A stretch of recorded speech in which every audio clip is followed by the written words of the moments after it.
오늘 의아스러운 보도가 하나 나왔습니다. 여성 대변인. 저희 TV조선 단독 보도가 나간 뒤에 이 후보자가 한 여당 중진 의원에게 전화를 걸었다는 겁니다. 송구하다, 인정하고 사과하더라. 그러면서 뭐라고 했느냐. 일로서 국민과 이재명 대통령께 보답하겠다.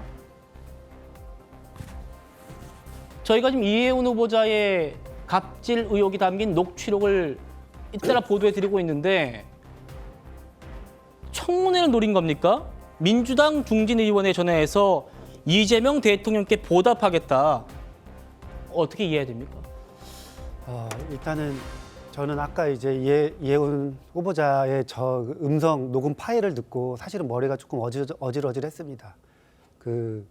저 인턴 직원이 사회 초년생이고 그리고 지금 저렇게 욕설 폭언한 사람은 국회의원인데 저 피해자의 당시의 심정이 어땠을까 사실은 굉장히 충격적이고 이거는 뭐 갑질이라고 표현할 수 없을 정도의 약간 이 언어적인 폭력이었다. 사실은 저는 이해운 후보자의 지난 계엄 관련된 발언에서도 사실은 그런 거는 큰 문제가 되지 않는다. 본인이 소명하면 된다, 해명하면 된다. 이런 입장을 가지고 있었는데요. 예. 저 발언을 보고서는 사실은 이재명 정부와 어울리지 않는 것 같습니다. 이분은.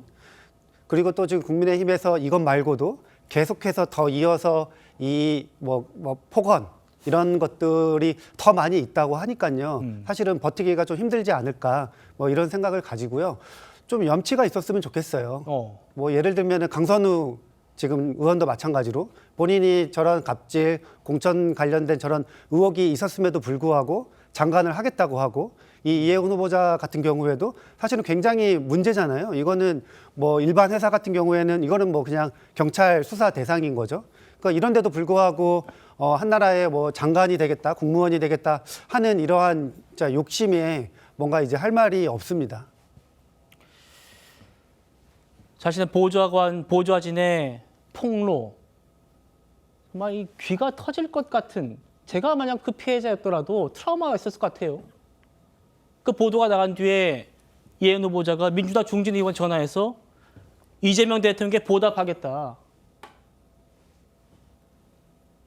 여러분 어떻게 보이십니까? 청문회를 좀 지켜달라는 걸까요? 하지만 청문회 과정에서 민주당도 후보자를 지켜주지 않을 거다라는 전망도 나옵니다. 김성태 전 원내대표 얘기입니다. 청문회 과정 쉽지 않다고 보십니까? 참 쉽지 않을 겁니다. 예, 이게 박근혜 대통령하고의 그 가까웠던 예. 관계에서 또 갈아타고 예. 갈아타고 이런 변신 예. 이런 과정에서의 여러 가지 문제들이 이제 나올 수밖에 없는 상황이죠. 예. 집권 세력인 민주당이 예. 대통령이 한 인사니까 예. 우리가 적극적으로 디펜스하고 또 실드 치면서 이해운 장관을 갖다 보호하면서 예.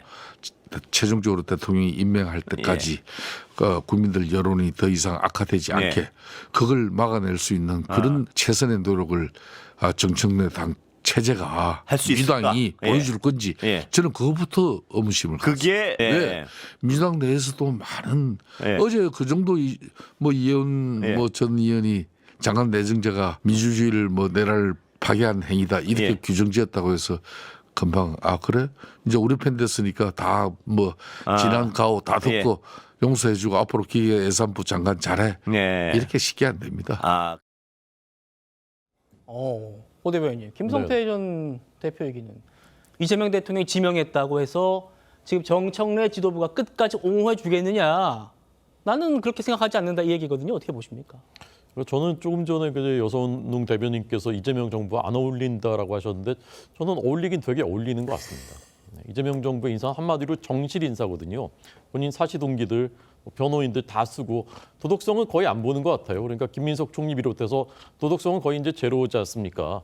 그러니까 저는 이해운 의원이 이해운 후보자가 저희 당에 있을 때 저런 일들이 저희 당과 또는 계열에 있을 때 저런 일들이 일어났고 거기에 책임 느껴야 되지 않느냐라는 지금 그 지적에 저도 이제 공감합니다. 저희도 책임을 느껴야 한다라고 생각합니다. 그런데 이 기준이 이거 이제 임명직이지 않습니까?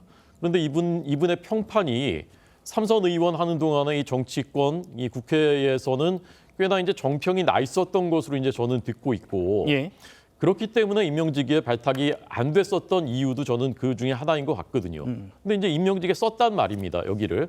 근데 그러면 평판조회도 하나도 안 해봤을까? 그냥 그거 이제 건너뛰었거나 아니면 그 정도는 그렇게 중요하지 않다. 우리한테는 그런 도덕성 그런 거는 우리한테 중요하지 않다. 그렇게 판단했을 가능성이 있는 것 같아요. 이미 발탁된 분들이 다 그렇지 않습니까? 근데 이 문제가 이제 또 하나 복잡해진 것은 지금 말씀하신 명청대전 문제입니다.